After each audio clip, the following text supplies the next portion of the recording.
الحمدللہ رب العالمین والصلاة والسلام علی سید المرسلین اما بعد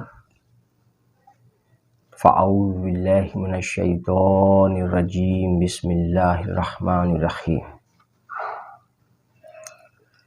یا ایہا الذین آمنوا اذا نودی للصلاة من یوم الجمعۃ فاسعوا الی ذکر اللہ صدق اللہ العظیم۔ الحمدللہ تعالی، اللہ رب العزت کی توفیق اور اس کے فضل سے آج ہم نے اپنی اس نشست کے لیے جس موضوع کا انتخاب کیا ہے وہ ہے دیہات میں جمعہ جائز ہے۔ دیہات میں جمعے کا اہتمام کرنا، جمعہ قائم کرانا، جمعہ قائم کرنا جائز ہے، درست ہے اور قرآن و سنت کے موافق ہے۔ اور اسی ضمن میں ہم نے اس موضوع کے ساتھ ساتھ ہم نے ضمناً ایک اور موضوع کا انتخاب کیا ہے جو ہم اسی کے ساتھ بیان کریں گے، وہ ہے اندھی تقلید۔ گمراہی ہے اندھی تقلید۔ تو سب سے پہلے ہم نماز جمعہ کی بات کریں گے کہ دیہاتوں میں جمعہ ہو سکتا ہے یا نہیں، حالانکہ یہ قرآن و سنت آثار صحابہ اقوال تابعین سے یہ ثابت ہے کہ دیہاتوں میں جمعہ کا اہتمام کرنا، جمعہ قائم کرنا مطلقاً جائز ہے، کیونکہ جو چیز قرآن سے اور حدیث مرفوع سے، آثار صحابہ سے اور اقوال تابعین سے، تو اتنی جب دلائل موجود ہوں تو اس کے وجوب پر دلیل کے یہ اتنا کافی ہے۔ تو جیسا کہ ابھی میں نے قرآن مجید کی جو آیت تلاوت کی تو اس کا معنی ہے، اے ایمان والو، جب جمعہ کے دن جمعہ کی نماز کے لیے اذان دی جائے تو فوراً اللہ کے ذکر یعنی خطبہ و نماز کی طرف چل پڑو۔ یہ اللہ رب العزت کا فرمان ہے اور یہ حکم عام ہے، خاص نہیں۔ اس میں کسی کو بھی خاص نہیں فرمایا، یا ایھا الذین آمنو، اے ایمان والو۔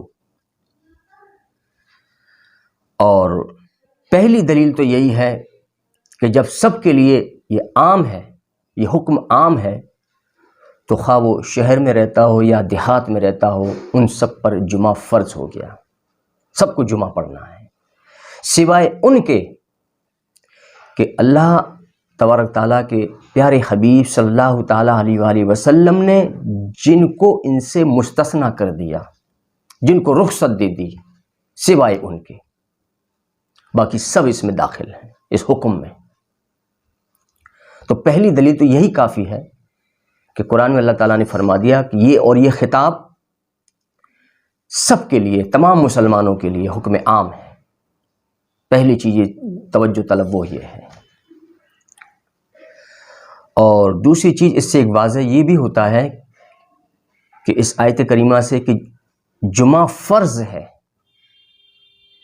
جمعہ فرض ہے، اور یہ آیت جمعہ کی فرضیت پر بھی دلیل ہے، اور اس سے معلوم ہوا کہ جمعہ فرض ہے، اور یہ تو قرآن سے ثابت ہو گیا کہ جمعہ فرض ہے اور یہ حکم عام ہے۔ اسی طرح حدیث ہے، حضرت جابر رضی اللہ تعالیٰ عنہ فرماتے ہیں کہ حضور نبی کریم صلی اللہ تعالیٰ علیہ وآلہ وسلم نے فرمایا کہ اللہ تعالیٰ نے جمعہ فرض فرما دیا۔ یہ حدیث سے بھی ثابت ہے کہ جمعہ فرض ہے۔ یہ ابن ماجہ کی حدیث نمبر 1081، اور طبرانی معجم اوسط میں یہ حدیث 1261 اور مشکات میں 1377۔ تو قرآن اور حدیث سے یہ چیزیں واضح ہوئیں سب سے پہلے کہ جمعہ فرض ہے اور اللہ تعالیٰ کا جو حکم ہے وہ حکم عام ہے، اللہ اس کے رسول کا حکم عام ہے سبھی کے لیے، سوائے ان کے کہ اللہ کے رسول نے جن کو اس سے مستثنا کر دیا، الگ کر دیا، جن کو رخصت دے دی کہ ان کے لیے ایک چھوٹ دے دی کہ وہ جمعہ نہ پڑھیں۔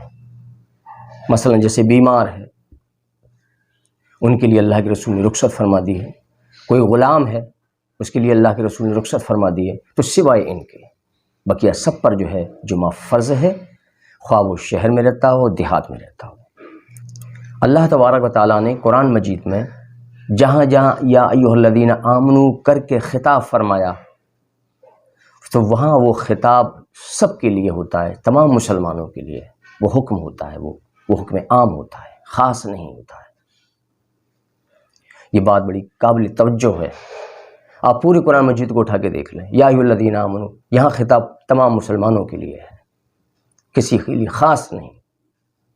تو اس ضمن میں ہمیں سب سے زیادہ تعجب احناف پر ہوتا ہے جو دیہاتوں میں نماز جمعہ کے قائل نہیں، جبکہ ہر عاقل بالغ مرد پر جمعہ فرض ہے،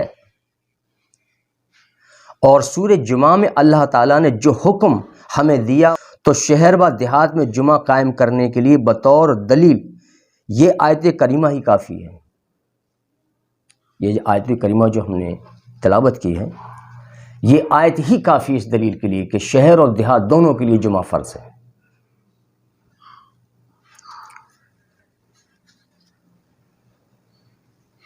کیونکہ یہ حکم عام ہے، خاص نہیں، اور اس میں یہ نہیں فرمایا اللہ تعالیٰ نے کہ صرف شہر والے نماز جمعہ پڑھیں اور دیہات والے نہ پڑھیں، یہ حکم تو اس میں قرآن میں ہے ہی نہیں۔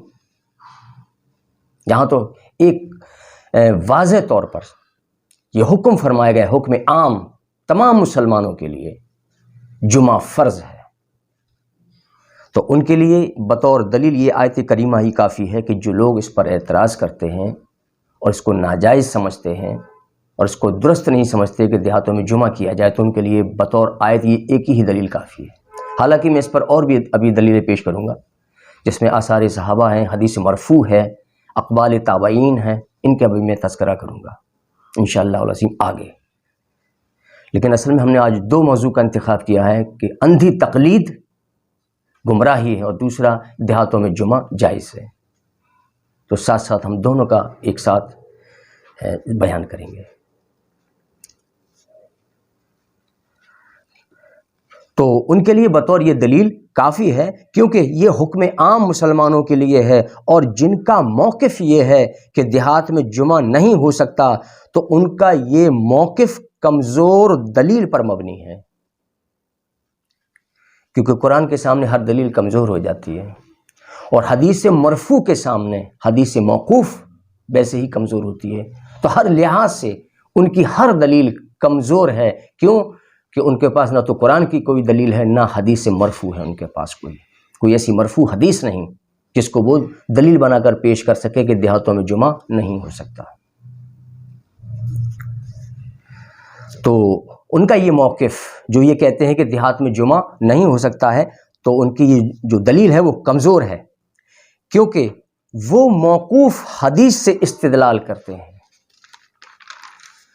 کہ دیہات میں جمعہ نہیں ہو سکتا، مگر قطعی طور پر رسول اللہ صلی اللہ تعالیٰ علیہ وآلہ وسلم سے باسند صحیح یہ ثابت نہیں کہ دیہات میں جمعہ نہیں ہو سکتا، یعنی ان کے پاس کوئی ایسی حدیث مرفوع نہیں، مرفوع حدیث نہیں ان کے پاس جس سے وہ ثابت کر دیں کہ دیہات میں جمعہ نہیں ہو سکتا۔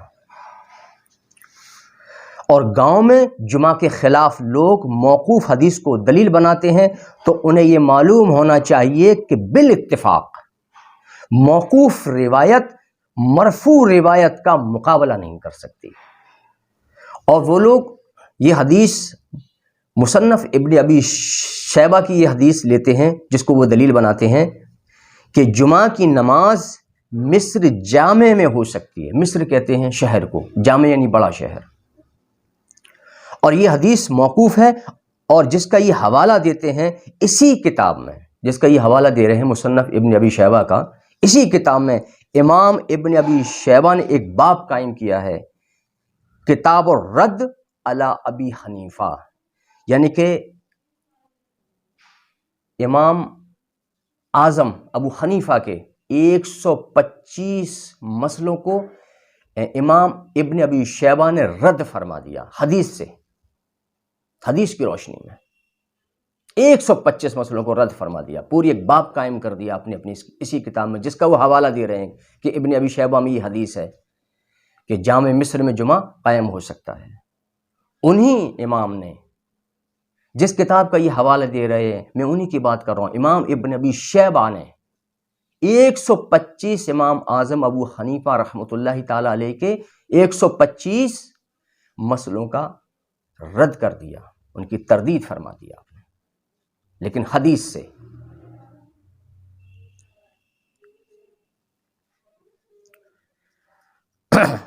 اور خود امام اعظم ابو حنیفہ رحمۃ اللہ تعالی علیہ کا قول ہے کہ میرا کوئی بھی مسئلہ ایسا نہیں ہے۔ ہمارے یہاں ہوتا کیا ہے، اکثر ہم اندھی تقلید کرتے ہیں، ہمارے امام نے جو کہہ دیا وہی حق ہے، ہم اس کی تصدیق اور تحقیق کے قائل نہیں۔ تو ہمارے عوام میں اس چیز کی بہت بڑی کمی ہے کہ اگر سامنے والے نے اگر کوئی بات کہی اور اگر وہ بات میرے موافق نہیں ہے تو ہم فوری ہی اس کو رد کر دیتے ہیں۔ بس یہاں ہم غلطی کرتے ہیں، کیونکہ ہو سکتا ہے کہ سامنے والے کی بات صحیح ہو اور ہمیں چاہیے کہ ہم اس کی تحقیق کریں، اس کی تصدیق کر لیں، پھر اس کو رد کریں، لیکن فوری رد کیوں؟ ہمارے امام نے جو فرما دیا وہ حق ہے، ایسا نہیں، یہ بالکل غلط ہے۔ یہیں سے گمراہی شروع ہوتی ہے انسان کی، ہر سامنے والے کی بات کو رد کر دینا، یہ تو غلط کہہ رہے ہیں، ان کا تو بیان ہی غلط ہے، خواہ وہ بیان قرآن سے اور سنت سے ہو، قرآن حدیث کی روشنی میں ہو، لیکن پھر بھی کیا ہے، ہمارے امام نے، ہمارے اکابر نے، ہمارے شیخ نے جو فرما دیا وہی حق ہے، تو کیا پھر رسول اللہ نے فرمایا وہ حق نہیں ہے؟ کیونکہ جو سامنے والا جو بات کہہ رہا ہے تو وہ حدیث بیان کر رہا ہے یا قرآن کی آیت پیش کر رہا ہے، تو کیا وہ حق نہیں ہے؟ تو قرآن اور حدیث حق نہیں، تمہارا اکابر، تمہارا علماء، تمہارا مفتی، تمہارا شیخ، تمہارا پیر، تمہارا امام، یہ حق ہے ان کے مقابلے میں۔ بس یہیں سے گمراہی شروع ہوتی ہے۔ بس ہمیں چاہیے کہ جب سامنے والا کوئی بات کہے تو ہم اس کی تصدیق کر لیں کہ ہو سکتا ہے کہ ہم غلطی پر ہوں، اس کی بات صحیح ہو، تو پہلی یہاں پر غلطی شروع ہوتی ہے اور یہاں سے گمراہی شروع ہوتی ہے۔ اور امام اعظم ابو حنیفہ رحمۃ اللہ علیہ کا یہ قول ہے کہ میرا کوئی بھی مسئلہ اگر تمہیں قرآن و سنت میں مل جائے اور میرے مسئلے کے برعکس ہو تو تم قرآن اور سنت پر عمل کرنا اور میرے مسئلے کو چھوڑ دینا۔ امام اعظم نے خود فرمایا ہے کہ اگر کوئی بھی مسئلہ ہو اور وہ تمہیں قرآن و سنت میں مل رہا ہو اور وہ مسئلہ امام اعظم کے برعکس ہو، خلاف ہو، تو امام اعظم کیا فرماتے ہیں ابو حنیفہ کہ نہیں، تم قرآن و سنت پر عمل کرنا، میرے مسئلے کو چھوڑ دینا، وہی میرا مذہب ہے۔ یہ امام اعظم کا قول ہے۔ یہاں کیا ہے، ارے بھائی آپ تو ایک ہی جس کے مقلد ہیں آپ، تو انہی کی آپ تقلید کر سکتے ہیں۔ بے شک میں کر سکتا ہوں، میں بھی حنفی ہوں اور میں بھی امام اعظم کا ہی مقلد ہوں، لیکن اندھا مقلد نہیں۔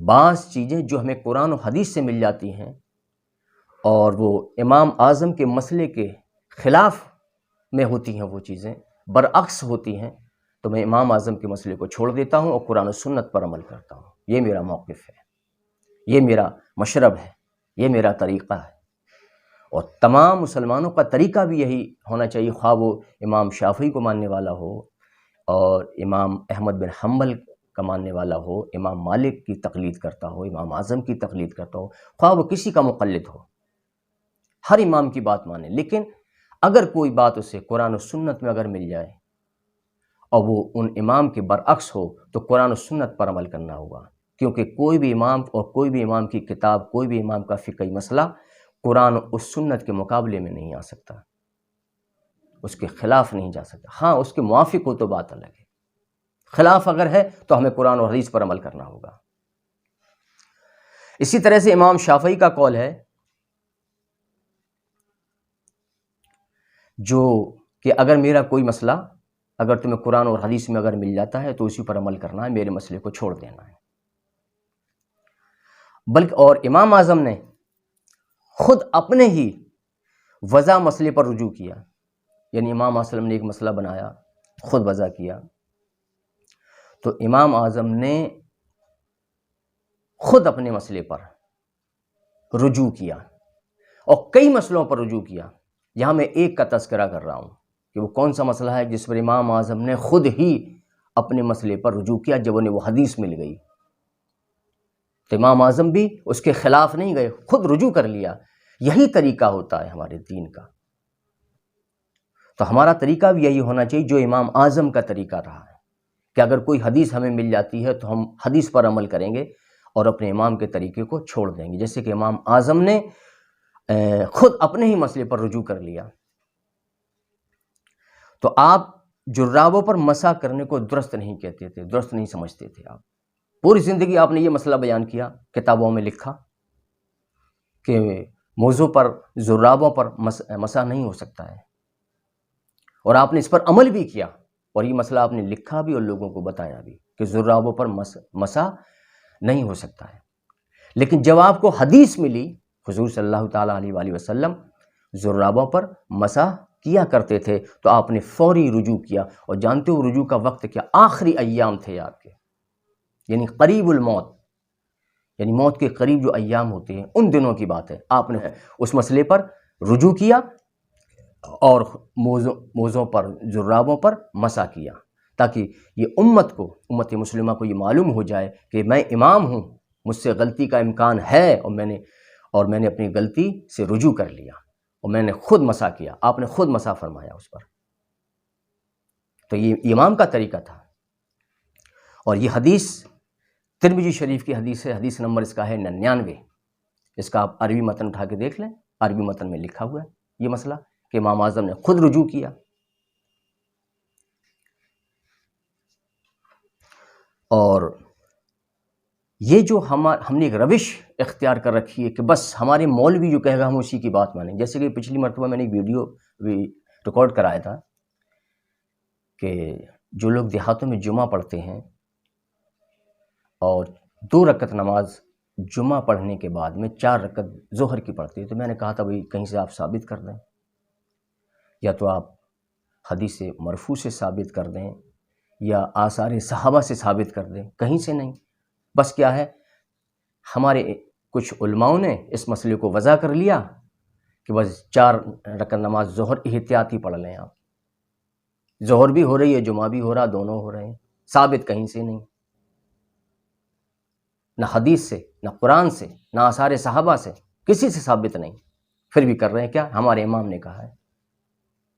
تو اپنے امام سے پوچھو نا کہ تم نے یہ کہا ہے تو اس کی ہمیں کوئی دلیل تو دیں، قرآن سے دے دیں، حدیث سے دے دیں، آثار صحابہ سے دے دیں، یہی تو راستے ہیں دین کے حق، اصلی جو حق راستے ہیں یہی تو راستے ہیں۔ اللہ کے رسول نے کیا فرمایا کہ جو میرے اور میرے صحابہ کے راستے پر ہوگا وہ حق پر ہوگا، یہ حدیث ہے۔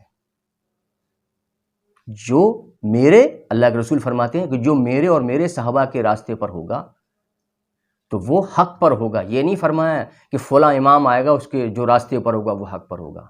ہاں اگر وہ امام اس راستے پر ہے تو وہ امام بھی حق پر ہے، اور ان میں سے بعض چیزوں میں امام کا راستہ رسول اللہ کے راستے سے اور صحابہ کے راستے سے جدا ہو گیا تو سمجھ لو کہ وہاں وہ بہک رہا ہے۔ اسی ضمن میں ایک حدیث ہم پیش کرنا چاہیں گے۔ حضرت عدی بن حاتم رضی اللہ تعالیٰ عنہ بیان کرتے ہیں کہ میں رسول اللہ صلی اللہ تعالیٰ علیہ وآلہ وسلم کی خدمت میں آیا اور میرے گلے میں ایک سونے کا چلیپا تھا، یعنی سلیب، وہ کرسچن لوگوں کی ہوتی نا وہ سلیب، چلیپا تھا۔ تو آپ صلی اللہ تعالیٰ علیہ وآلہ وسلم نے فرمایا اے عدی تو اپنے پاس سے اس کو دور کر۔ پھر آپ نے یہ آیت کریمہ تلاوت فرمائی، ٹھہرا لیا انہوں نے اپنے مولویوں اور درویشیوں کو معبود اللہ کے سوا،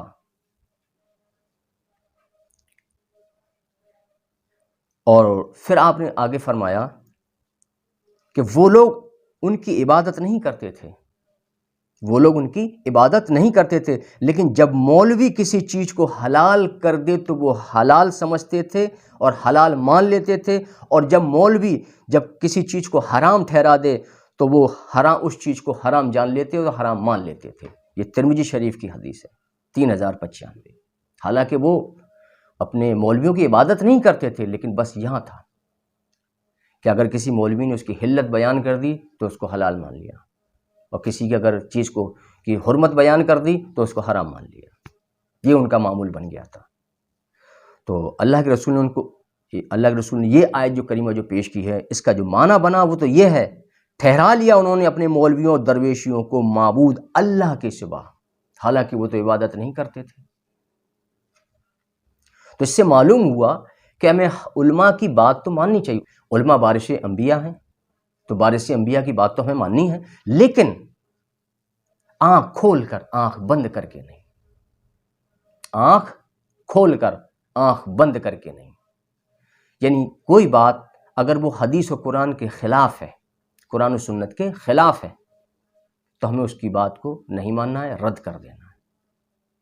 اور اگر کوئی چیز وہ بیان کرتا ہے کسی مسئلے کو، تو ہم اس پر غور کریں گے، اس کی تصدیق کریں گے، اس کے بعد مانیں گے۔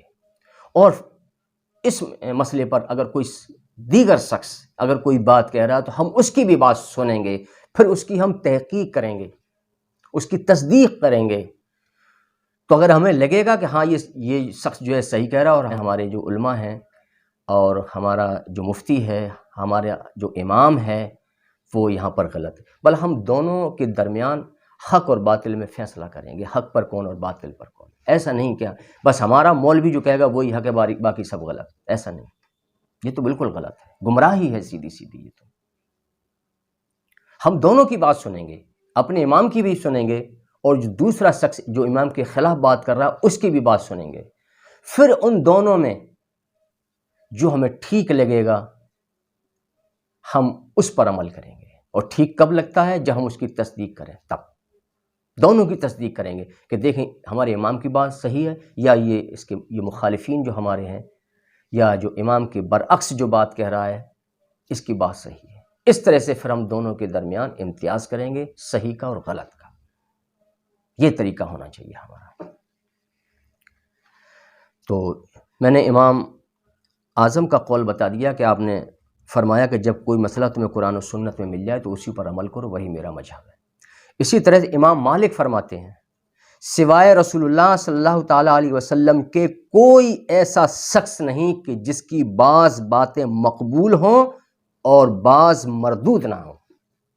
امام مالک کا قول ہے، یعنی کہ بالکل صحیح فرمایا کہ رسول اللہ کے سوا کوئی شخص ایسا نہیں کہ اس کی ہر بات مقبول ہو سکتا ہے کہیں وہ غلطی کر جائے، وہ بات اس کی مردود ہو جائے، ہو سکتا ہے۔ امام مالک کا قول ہے یہ، اور یہ حجت اللہ البالغہ، یہ 12ویں صدی کے مجدد شاہ ولی اللہ محدث دہلوی رحمۃ اللہ تعالیٰ علیہ کی کتاب میں یہ نقل ہے۔ اسی طرح امام اعظم ابو حنیفہ رحمۃ اللہ علیہ کا ایک اور قول ہے کہ جس کو میرے قول کی دلیل معلوم نہ ہو وہ میرا کلام سن کر کوئی فتویٰ نہ دے۔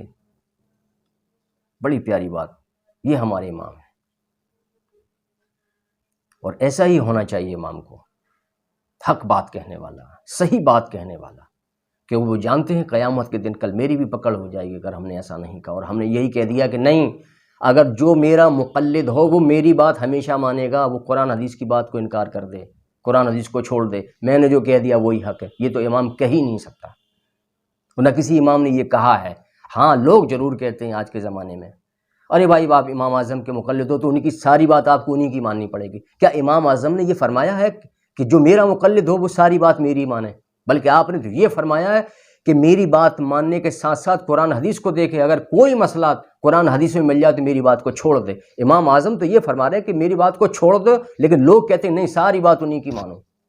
ایسا تو کوئی مسئلہ نہیں، امام اعظم کو کوئی قول ہے کیا؟ بلکہ آپ نے تو یہ فرمایا، بلکہ ایک جگہ تو یہ فرمایا کہ اگر میرا جس کو میرے قول کی دلیل معلوم نہ ہو، مثلا میں نے کوئی مسئلہ بیان کر دیا اور دوسرے عالم کو اگر اس کی دلیل معلوم نہیں کہ امام اعظم نے یہ جو مسئلہ جو بیان کیا ہے اس کی دلیل تو آپ نے پیش ہی نہیں کی اس میں، یا دلیل ہمیں معلوم نہیں، دلیل تو ہے اس کی، امام اعظم نے اگر کوئی مسئلہ لکھا تو بغیر دلیل کے تو نہیں لکھا ہے، لیکن ہمیں نہیں معلوم، تو کیا حکم ہے آپ کا امام اعظم کا کہ میرا کلام سن کر کوئی فتویٰ نہ دے جب تک کہ اسے دلیل کا پتہ نہ ہو. یہاں تو بغیر دلیل کے بس امام اعظم نے فرما دیا لے فتویٰ. یہ اصول شریعہ ہے، یہ شریعت کے اصولوں میں سے ایک اصول ہے. یہ اصول اپنانا چاہیے مفتیوں کو، عالموں کو اور دیگر لوگوں کو بھی، کہ جب کوئی وہ فتویٰ دیں تو اس کے لیے دلیل رکھ لیں اپنے پاس قرآن یا سنت سے. یہ نہیں کہ امام اعظم کا قول ہے. بھائی امام اعظم کا قول ہے تو انہیں آپ بھی فرماتے ہیں کہ میرا بھی اگر کوئی قول ہو تو اس کے لیے بھی دلیل کی ضرورت ہے، کہ بغیر دلیل کے کوئی فتویٰ نہ دے دے.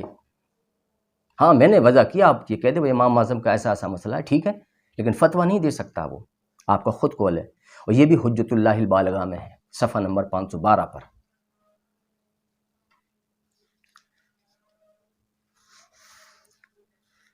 امام حاکم اور امام بہقی نے امام شافعی کا یہ قول نقل کیا ہے کہ جب کوئی صحیح حدیث تمہیں مل جائے تو بس وہی میرا مذہب ہے.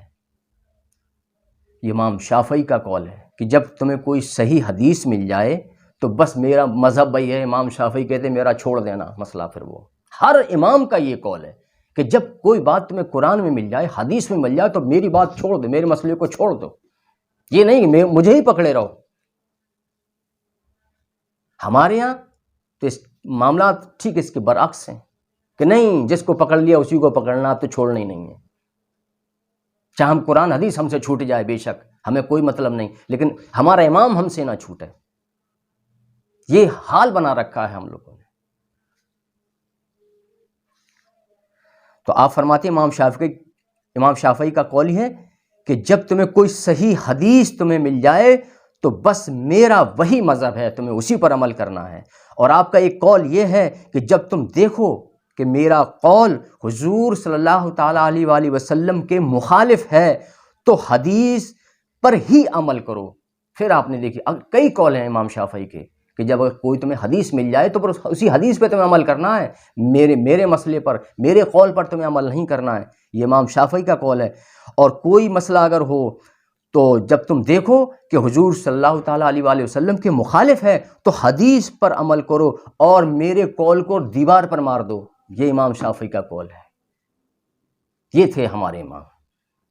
بے شک ہمارے چاروں امام حق پر ہیں، اور اسی لیے حق پر ہیں کہ انہوں نے حق بات کہی ہے. اس کے بعد جو یہ طبقہ نیچے جو شروع ہوا ہے، انہوں نے ناحق کہنا شروع کر دیا، بغیر دلیل کے فتویٰ دے دیا، لے فتویٰ. تمہارے باپ کا اسلام ہے. ہر فتوے کے لیے قرآن و سنت سے دلیل چاہیے، بغیر دلیل کے لے فتویٰ. مجھے لگتا ہے کہ اب اسلام کا انہوں نے بے نامہ کرا لیا، اسلام اب یہی چلائیں گے مولوی لوگ، لے فتویٰ. مطلب عوام تو جانتی نہیں ہے، بیچاری لا علمی کا شکار ہے، اتنا علم نہیں اس کے پاس، تو بس ان کو فتویٰ دے کے ڈرا دیا، لے فتویٰ. امام اعظم کا فتویٰ یہ، اور خود مسجدوں میں بیٹھ کر غلط کام کر رہے ہیں. یہ غلط کام نہیں تو کیا ہے؟ مسجدوں میں جمعہ بھی ہو رہا ہے اور فرض بھی ہو رہے ہیں. لاؤ اس کے لیے کوئی ایک دلیل. قیامت تک کا وقت ہے تم مولویوں کے لیے، ایک دلیل لے آؤ. لیکن دلیل مرفوع حدیث ہونی چاہیے یا آثار صحابہ سے، نیچے کی نہیں کہ نیچے ہمارے عالم صاحب نے کہا، ہمارے مفتی صاحب نے کہا، ہمارے امام صاحب نے کہا، ہمارے اکابرین کا قول ہے. یہ نہیں چلے گا، کیونکہ کسی شرعی مسئلے کے لیے جو دلیل کی حاجت ہوتی ہے وہ صرف اور صرف قرآن و سنت. تو اگر تمہارے پاس کوئی ایسی دلیل ہے تو لاؤ، لیکن نہیں بس ہمارے امام صاحب نے فرما دیا، ہماری فلاں فقہ کی کتاب میں لکھا ہوا ہے. یہ حال بنا رکھا ہے. مطلب ان کے نزدیک قرآن و سنت تو کوئی معنی ہی نہیں رکھتا ہے. ایسا لگتا ہے کہ بس جو کچھ امام ان کے فرمائیں گے بس وہی حق ہے، اور یہ قرآن و سنت جو رکھا ہوا ان کے لیے یہ معنی نہیں رکھتا ہے. آپ لاکھ تو انہیں دلیلیں دے دینا، ان کو چاہے قرآن پڑھ پڑھ کے سنانا، ان کو حدیثیں پڑھ پڑھ کے سنانا، ان کے سر سے نکل جائیں گے. کیوں؟ وہ اس کو لینے نہیں چاہتے، پھر امام کا قول لینا چاہتے. امام نے کیا فرمایا ہمارے؟ اور امام تو یہ فرما رہے ہیں کہ میرے مسئلے کو دیوار پہ اٹھا کے مار دو اگر تمہیں کوئی حدیث مل جائے. امام کا تو یہ قول ہے. امام فرماتے ہیں کہ جب تمہیں کوئی حدیث مل جائے تو اسی پر عمل کرو، وہی تو میرا مذہب ہے. یہ تو میرا مذہب ہے ہی نہیں، جب حدیث مل جائے تب پھر وہی میرا مذہب ہے. امام تو یہ فرما رہے. ہمارے یہاں کہ نہیں، امام نے فرما دیا، بات ختم. اب حدیث مل گئی، حدیث کو رکھو اپنے پاس، ہمیں نہیں چاہیے، ہمیں تو امام کا قول کافی ہے. یہ حالت بنا رکھی ہے. مولویوں نے خاص کر کے، اور خود بھی گمراہ ہو رہے ہیں اور لوگوں کو بھی گمراہ کر رہے ہیں۔ اور یہ بھی امام شافعی کا قول ہے کہ حضور صلی اللہ تعالیٰ علیہ وسلم کی حدیث کے مقابلے میں کسی کے قول کا کوئی بھی اعتبار نہیں۔ جب رسول اللہ کی حدیث آ جائے تو پھر کسی امام کے قول کا کوئی اعتبار نہیں، دیوال پہ مار دے اس قول کو۔ کیوں؟ رسول اللہ کے سامنے کوئی امام کا کیا مقابلہ؟ کوئی مقابلہ کر سکتا ہے رسول اللہ کے لیے؟ رسول اللہ کے سامنے کسی امام کا کوئی مقابلہ ہے؟ بنتا ہے؟ نہیں۔ تو امام شافعی کا یہ قول ہے کہ جب حضور صلی اللہ تعالیٰ علیہ وآلہ وسلم کی حدیث کے مقابلے میں کسی کے قول کا کچھ اعتبار نہیں، خواہ اس کے قائلین کی تعداد کتنی بھی زیادہ ہو، یعنی اس کے ماننے والے کتنے بھی زیادہ ہوں، لیکن پھر بھی اس کا قول کا کوئی اعتبار نہیں، کیونکہ جب حدیث آ گئی تو ساری چیزیں ختم، اس کے نیچے کی ساری معاملات ختم، ساری باتیں ختم، جب حدیث آ جائے رسول اللہ کی۔ امام شافعی کا قول ہے، اور کسی کے قول کا کوئی اعتبار نہیں، کوئی امام ہو، کوئی مفتی ہو، کوئی مجدد ہو، جب حدیث آ جائے رسول اللہ کی پھر کوئی چیز اس کے سامنے ٹھہر نہیں سکتی، اس کے خلاف ٹھہر نہیں سکتی، اس کے برعکس ٹھہر نہیں سکتی، کیونکہ رسول اللہ کی حدیث آ گئی۔ اب یہ امام شافعی کا قول ہے۔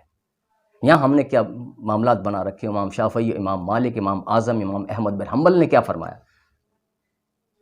یہ اس پر ہم کبھی غور نہیں کرتے کہ جس امام کو ہم مانتے ہیں اور اندھی تقلید کر رہے ہیں، اس امام کے قول کیا ہیں، انہوں نے کیا فرمایا ہمارے لیے، کیا نصیحت فرمائی ہمارے لیے، اس پر ہم کبھی غور نہیں کرتے، اندھی تقلید کر رہے ہیں، یہی گمراہی کا سبب بن رہے ہیں۔ اس لیے مسلمان فرقوں میں بڑھتا چلا جا رہا ہے، تقسیم ہوتا چلا جا رہا ہے، چھوٹے چھوٹے فرقوں میں، یہ فلاں کا فرقہ، فلاں امام کا فرقہ، یہ فلاں امام کا فرقہ، یہ فلاں امام کا فرقہ۔ کیوں؟ اسی لیے کہ ہم نے اماموں کی اندھا دھند اور اندھی تقلید شروع کر دی، اندھی پیروی شروع کر دی، اور قرآن حدیث کو ہم نے چھوڑ دیا ہے۔ تو یہ امام شافعی کا قول ہے کہ حضور صلی اللہ تعالیٰ علیہ وآلہ وسلم کی حدیث کے مقابلے میں کسی کے قول کا کچھ بھی اعتبار نہیں، خواہ اس کے قائلین کی تعداد کتنی بھی زیادہ ہو، یعنی اس کے ماننے والے کتنے بھی زیادہ ہوں، یا اس مسئلے کے قائل کتنے بھی زیادہ لوگ ہوں۔ اور قیاس اور کوئی دلیل حضور صلی اللہ تعالیٰ علیہ وآلہ وسلم کی حدیث کے مقابلے میں پیش نہیں کی جا سکتی، یعنی کوئی قیاس ہٹا دو ایک طرف، کوئی دلیل، کوئی قیاس، کچھ نہیں، جب حضور کی حدیث آ جائے تو پھر سب کچھ ختم۔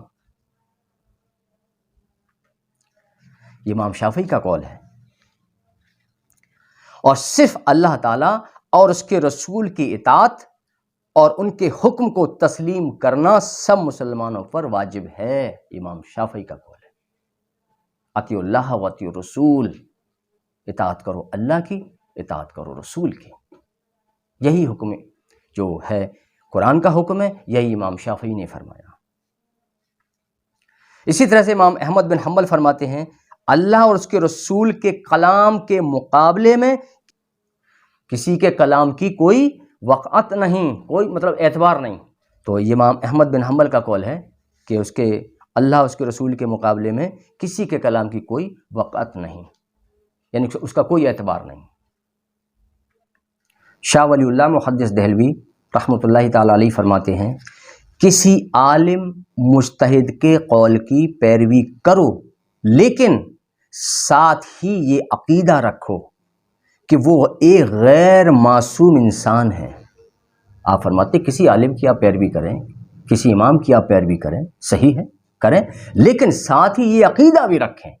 یہ شاہ ولی اللہ محدث دہلوی فرماتے ہیں کہ ساتھ ہی یہ عقیدہ بھی رکھیں کہ یہ جس کی ہم پیروی کر رہے ہیں یہ غیر معصوم ہیں، یعنی یہ معصوم نہیں ہے کہ جن سے غلطی ہو ہی نہیں سکتی، بلکہ غیر معصوم ہے کہ ان سے غلطی کا امکان ہے، یہ عقیدہ رکھو۔ اور علماء کا یہ متفق علیہ قول ہے، علماء کرام کا یہ متفق علیہ قول ہے، اور عقائد کی کتابوں میں لکھا جاتا ہے کہ مجتہد کا قول کبھی غلط ہوتا ہے اور کبھی درست ہوتا ہے۔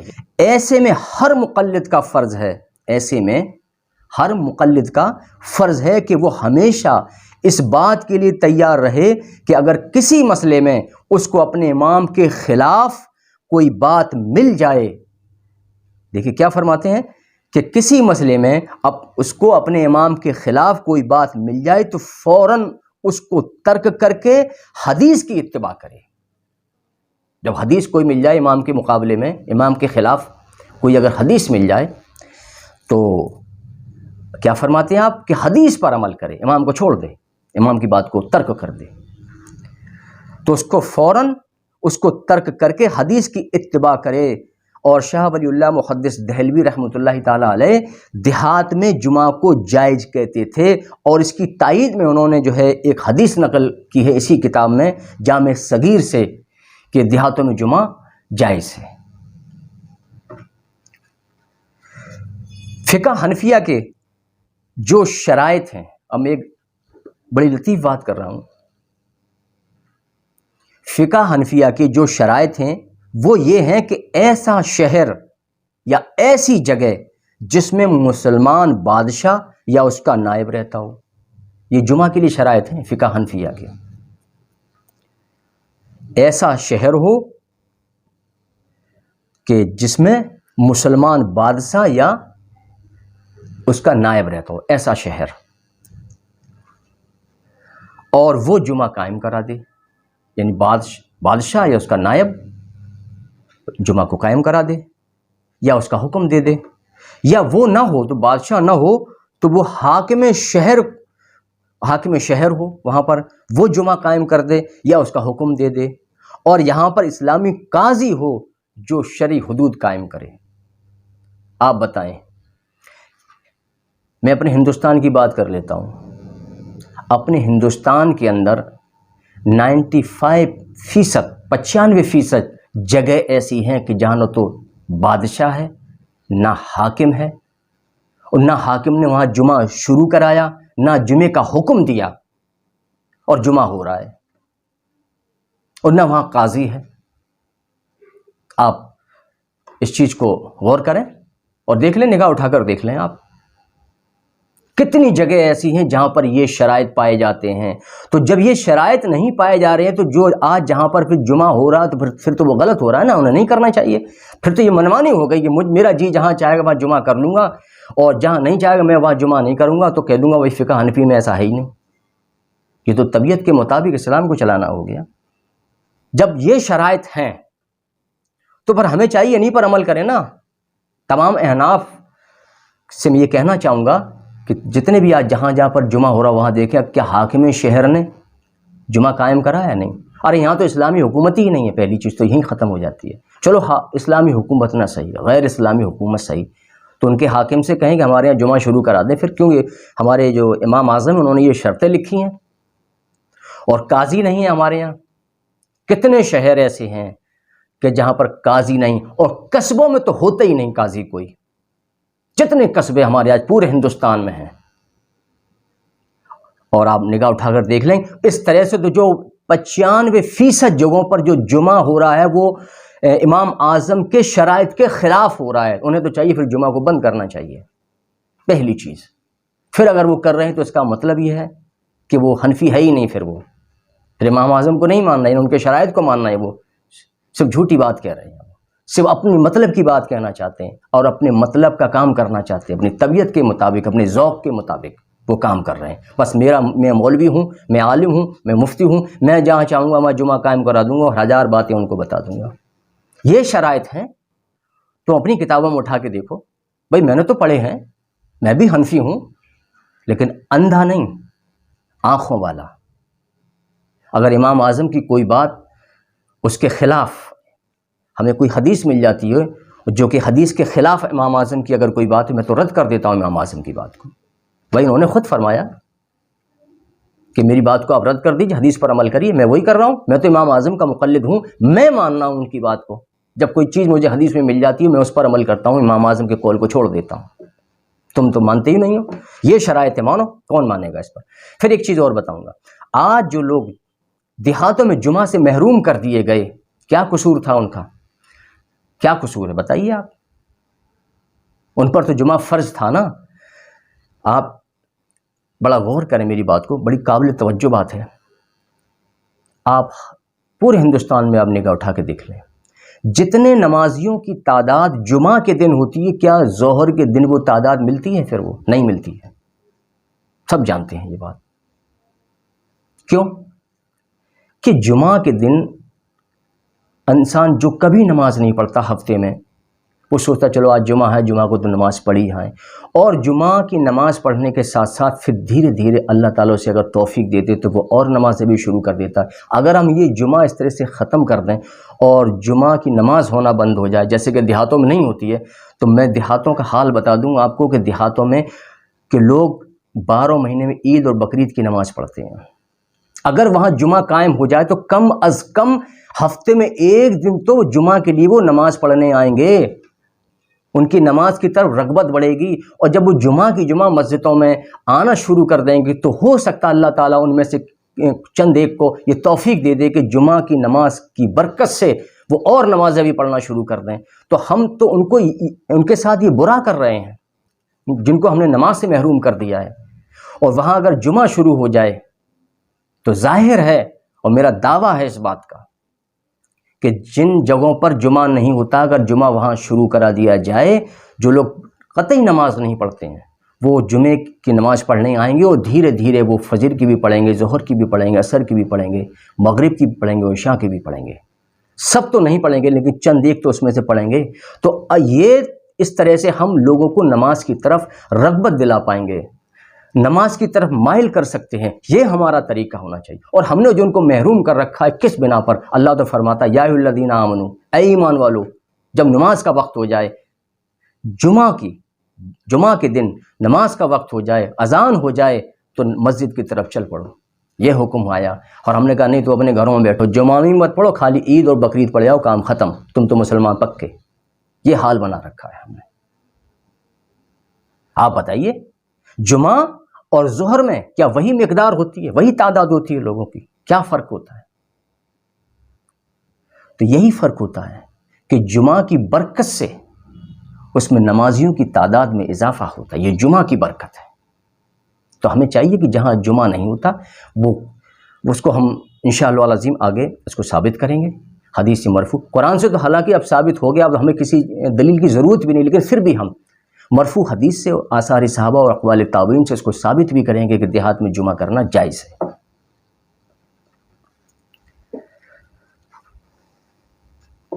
جمعہ کے ہونے سے اسلام کی رونق اور شوکت قائم ہوتی ہے، سبھی جانتے ہیں یہ بات۔ جہاں جمعہ ہوتا ہے اور جہاں نہیں ہو رہا ہے وہاں اسلام کی رونق اور شوکت کا وجود میں آنا یہ تو ناممکن ہے۔ کیسے آ جائے گی رونق؟ تو جمعہ کے ہونے سے اسلام کی رونق اور شوکت قائم ہوتی ہے۔ دیہاتوں میں جمعہ بند کرنا یہ اسلام کو نقصان پہنچانا ہے، یہ دین اسلام کو نقصان پہنچایا جا رہا ہے۔ کیوں؟ ہم ویسے بھی تو لوگ نماز پڑھتے نہیں ہیں اور تم نے اور لوگوں کو محروم کر دیا۔ ارے اس بہانے سے لوگ مسجدوں میں آنا شروع ہو جائیں گے، نماز پڑھیں گے، اور اس نماز کی برکت سے اور نمازوں میں اللہ تعالیٰ ان کو توفیق دے گا اور نمازوں کی طرف ان کی رغبت بڑھے گی۔ بلکہ یہ تو دین کو نقصان پہنچانا ہے اور لوگوں کو دین سے دور رکھنا کا ایک عجیب بہانہ ہے یہ۔ حالانکہ ائمہ ثلاثہ میں حضرت امام مالک، امام شافعی اور امام احمد بن حنبل رضی اللہ تعالی عنہم، ان تینوں کے نزدیک، تینوں اماموں کے نزدیک ہر مقام، ہر جگہ پر جمعہ جائز ہے سوائے امام اعظم کے۔ یعنی تین امام ایک طرف ہیں کہ دیہاتوں میں جمعہ ہو سکتا ہے، یہ بھی ایک دلیل ہے۔ اکیلے امام ابو حنیفہ رحمۃ اللہ علیہ کے نزدیک جائز نہیں، بلکہ تینوں اماموں کے نزدیک دیہات میں کیا ہر جگہ ہر مقام پر، بس جہاں جماعت ہو اور خطبہ ہو، یہ شرائط دو، یہ مین جو شرائط ہیں جمعہ کی وہ صرف دو ہیں، خطبہ اور جماعت، مین شرائط۔ باقی جو سارے شرائط جو عام نمازوں میں ہوتے ہیں وہ اس میں بھی ہیں۔ مسجد ہونا، مسجد نہ ہو تو ایسی جگہ کا ہونا جو جگہ پاک ہو، باقی جو غسل وغیرہ ہے اور وضو ہے اور جو نماز کے جو ارکان ہوتے ہیں وہ سارے اس میں داخل ہیں، لیکن مین شرطیں وہ صرف دو ہیں، خطبے کا ہونا اور دوسرا جماعت۔ بغیر جماعت کی جمعہ قائم نہیں ہو سکتا، یہ ٹھیک۔ اب ہم چلتے ہیں حدیث کی طرف۔ حالانکہ قرآن مجید کی آیت کو بطور دلیل ہم نے پیش کیا ہے، اس کے بعد کسی چیز کی حاجت نہیں رہتی کہ کوئی اور دلیل دی جائے، لیکن پھر بھی میں دلیل دوں گا. کیا حضور صلی اللہ تعالیٰ علیہ وسلم کے زمانے مبارک میں جمعہ دیہاتوں میں ہوتا تھا یا نہیں؟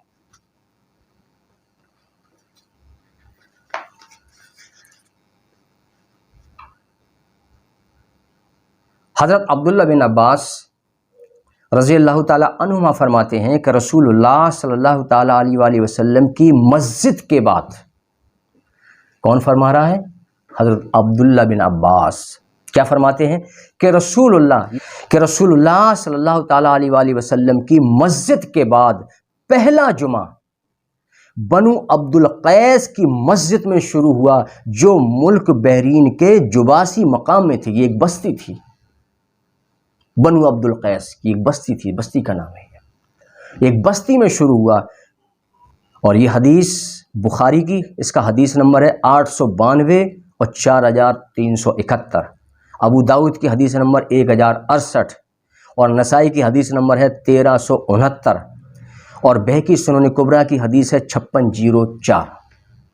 بعض لوگ انعقاد جمعہ کے لیے خود وضع کیے ہوئے شرائط عائد کر دیتے ہیں، یعنی ایک مخصوص تعداد، مخصوص جگہ، مخصوص امام کے تعین کی شرط لگاتے ہیں، جبکہ جمعہ کے لیے غیر شرعی شرائط لگانا قطعاً جائز نہیں، بلکہ یہ تو دین کو اپنی طبیعت کے مطابق چلانا ہے. اب ہم دوسری حدیث کوٹ کر رہے ہیں. اسی طرح سے حضرت عبداللہ بن عمر رضی اللہ تعالی عنہما فرماتے ہیں کہ میں نے رسول اللہ صلی اللہ تعالیٰ علیہ وآلہ وسلم کو یہ فرماتے ہوئے سنا کہ تم میں سے ہر شخص نگران ہے. یونس نے کہا کہ میں ان دنوں وادی قرا میں ابن شہاب کے ساتھ تھا جب رزیق بن حکیم نے امام ابن شہاب کو لکھ بھیجا کہ یہاں جمعہ قائم کرنے کے متعلق آپ کی رائے کیا ہے. تو رزیق ان دنوں ایلا کے گورنر تھے اور اس کے اطراف میں ایک زمین کے فارم میں کاشتکاری کراتے تھے.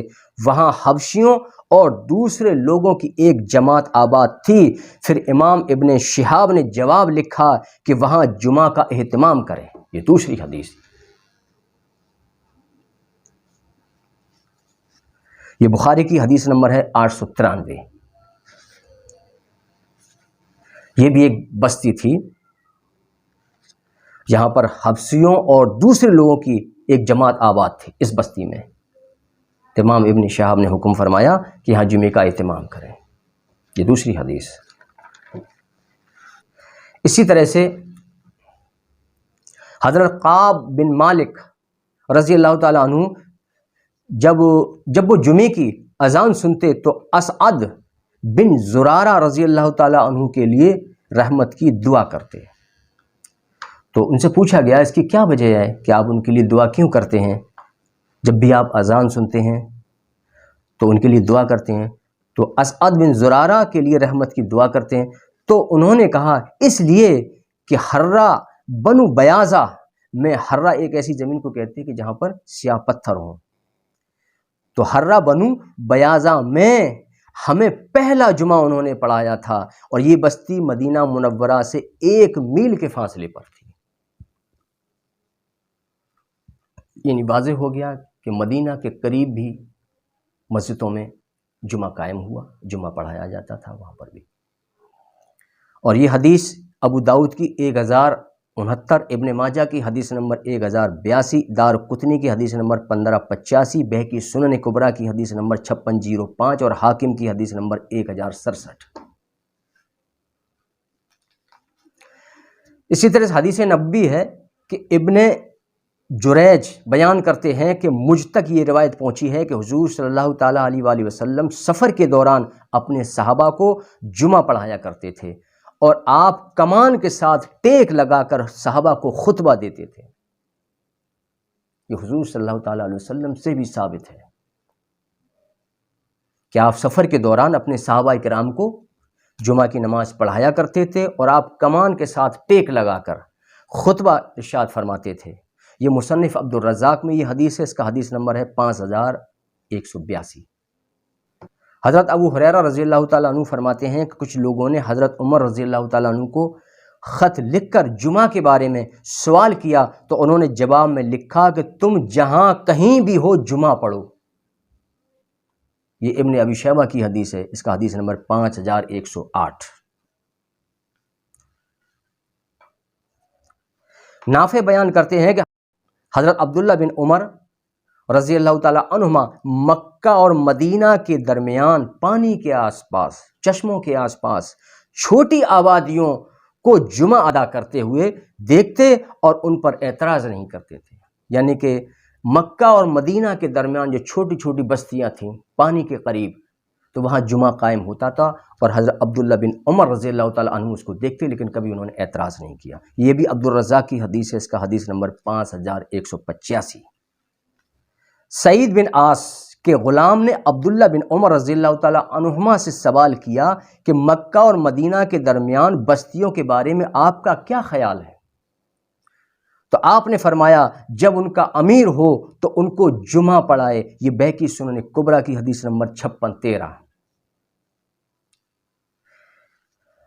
سیدنا ابو امامہ رضی اللہ تعالیٰ عنہ بیان کرتے ہیں کہ حضور صلی اللہ تعالیٰ علیہ وآلہ وسلم 50 لوگوں کی موجودگی میں جمعہ واجب ہو جاتا ہے، کہ حضور صلی اللہ تعالیٰ علیہ وآلہ وسلم نے فرمایا کہ 50 لوگوں کی موجودگی میں جمعہ واجب ہو جاتا ہے۔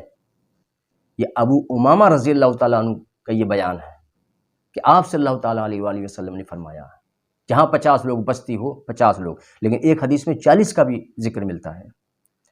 یہ حضرت ام عبداللہ دوسیہ رضی اللہ تعالیٰ عنہا بیان کرتی ہے کہ رسول اللہ صلی اللہ تعالیٰ علیہ وآلہ وسلم نے فرمایا جمعہ ہر بستی پر واجب ہے، جمعہ ہر بستی پر واجب ہے، خواہ وہاں صرف 4 افراد ہی رہتے ہوں۔ بڑا قابل توجہ بات ہے، خواہ وہاں صرف 4 افراد رہتے ہوں۔ یہ سنن دار قطنی میں حدیث ہے، اس کا حدیث نمبر 1592، بیہقی سنن کبریٰ کی حدیث نمبر 5616۔ اور اسی طرح ایک روایت میں ہے کہ خواہ 3 افراد ہوں تو ان پر جمعہ واجب ہے، یہ بیہقی سنن کبریٰ کی حدیث نمبر 5617۔ کیا کہیں گے آپ اس کو؟ تو معلوم یہ ہوا کہ جمعہ ہر بستی ہر جگہ پر واجب ہے، خواہ کتنے بھی لوگ ہوں، چاہے 4 لوگ ہوں، 3 ہوں، 40 ہوں، 50، ایک امام نماز پڑھائے گا، 3 مقتدی پیچھے ہوں گے، جمعہ ہو جائے گا آپ کا۔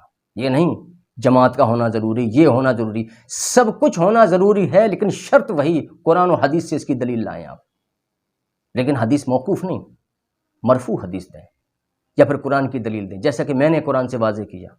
اللہ تعالیٰ نے فرمایا کہ جمعہ فرض ہے، یہ حکم عام ہے، سب پر واجب و سب پر فرض ہے۔ اسی طرح کوئی دلیل دیں، قرآن سے دلیل دیں، حدیث کی دلیل دیں۔ حضرت عمر بن عبدالعزیز نے، ہمیں اقوال تابعین بیان کر رہا ہوں، حضرت عمر بن عبدالعزیز نے عدی بن عدی کو خط لکھا کہ کسی بستی کے لوگ ایک علاقے سے دوسرے علاقے میں منتقل ہونا چاہیں تو وہ اپنے اوپر ایک امیر مقرر کر لیں جو انہیں نماز پڑھائے۔ یہ ابن ابی شیبہ کی حدیث ہے 5109 اور بیہقی سنن کبریٰ کی حدیث نمبر 5614، یہ بھی جمعہ کے باب میں ہے۔ حضرت مالک فرماتے ہیں کہ صحابہ اکرام رضی اللہ تعالیٰ عنہم مکہ اور مدینہ کے درمیان چشموں میں بھی جمعہ پڑھایا کرتے تھے۔ صحابہ خود جمعہ پڑھاتے تھے، مکہ اور مدینہ کے درمیان صحابہ جمعہ پڑھایا کرتے تھے۔ یہ بھی ابن ابی شیبہ کی حدیث، حدیث نمبر 5111۔ معمر نے زہری کے بارے میں یہ بات نقل کی، ہم نے ان سے ایسی بستی کے بارے میں دریافت کیا جو جامع نہ ہو لیکن وہاں کے لوگ جمعہ ادا کرتے ہوں، تو کیا میں ان کے ساتھ جمعہ ادا کروں؟ تو انہوں نے جواب دیا جی ہاں۔ یہ عبدالرزاق کی حدیث نمبر ہے 5188۔ یعنی کہ وہ بستی بڑی نہ ہو، چھوٹی بستی ہو، وہاں اگر لوگ جمعہ ادا کرتے ہیں تو آپ نے سوال کیا کہ میں وہاں جمعہ ادا کروں؟ آپ نے فرمایا ہاں بالکل جمعہ ادا کریے۔ سلیمان بن موسیٰ بیان کرتے ہیں کہ جمعہ، عید الفطر، عید الاضحیٰ کی نماز صرف وہاں ادا کی جائے گی جہاں امام موجود ہو۔ یہ عبدالرزاق کی حدیث، حدیث نمبر 5189۔ یعنی یہ شرط ہے کہ امام ہونا چاہیے، امام موجود ہو۔ سہل بن سعد مکی بیان کرتے ہیں کہ ایک مرتبہ وہ حضرت عمر بن عبدالعزیز رحمۃ اللہ تعالیٰ علیہ کے ساتھ ہم سویدہ کے مقام پر مقیم تھے۔ جمعے کے دن لوگوں نے ان کے لیے کھلے میں محفل مقرر کی، پھر مؤذن نے نماز کے لیے اذان دی، پھر دوسری اذان دی تو حضرت عمر بن عبدالعزیز نے انہیں خطبہ دیا اور انہیں 2 رکعت نماز جمعہ پڑھائی. اور یہ بھی ایک بستی کا ذکر ہے. حضرت عبید اللہ بن عبداللہ بن عتبہ فرماتے ہیں جس بستی میں 40 آدمی ہوں ان پر جمعہ فرض ہے. اور یہ بہقی سنن کبریٰ کی حدیث ہے 5608 اور مسند امام شافعی کی حدیث نمبر 408. اسی طرح کی ایک حدیث سنن دارقطنی میں ہے. عطا بن ابو رواحہ سے مروی ہے کہ جابر بن عبداللہ رضی اللہ تعالیٰ عنہ نے فرمایا 40 یا اس سے زائد افراد میں جمعہ، عید الفطر، عید الاضحیٰ کا حکم لاگو ہوتا ہے. یہ سنن دارقطنی میں حدیث، اس کا حدیث نمبر 1579. سلیمان بن موسیٰ فرماتے ہیں کہ عمر بن عبدالعزیز مکہ اور شام کے درمیانی ساحلوں پر رہنے والوں کو انہوں نے حکم ارسال فرمایا کہ جب تم 40 کی مقدار تک پہنچ جاؤ تو جمعہ پڑھو. یہ بہقی سنن کبریٰ کی حدیث نمبر 5609 کہ جب بستی والے 40 مرد ہوں تو وہ جمعہ پڑھیں. یہ بھی بہقی سنن کبریٰ کی حدیث نمبر ہے 5610. تو قرآن کی آیت، مرفوع حدیث، آثار صحابہ، اقوال تابعین سے یہ بات پوری طرح سے واضح ہوئی کہ ہر جگہ جمعہ واجب ہے، کرایا جا سکتا ہے، خواہ وہ شہر ہو، دیہات ہو، بستی ہو. بس ان کے لیے 2 شرائط جو اہم ہیں، خطبے کا ہونا ایک پہلی شرط ہے اور دوسرا جماعت کا ہونا.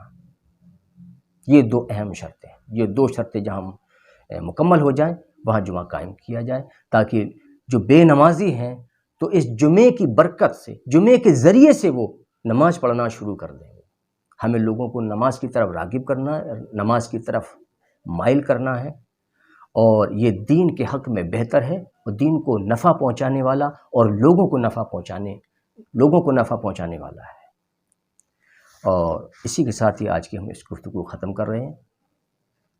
واللہ تعالی عالم ورسولہ عالم وما علینا الا البلاغ المبین.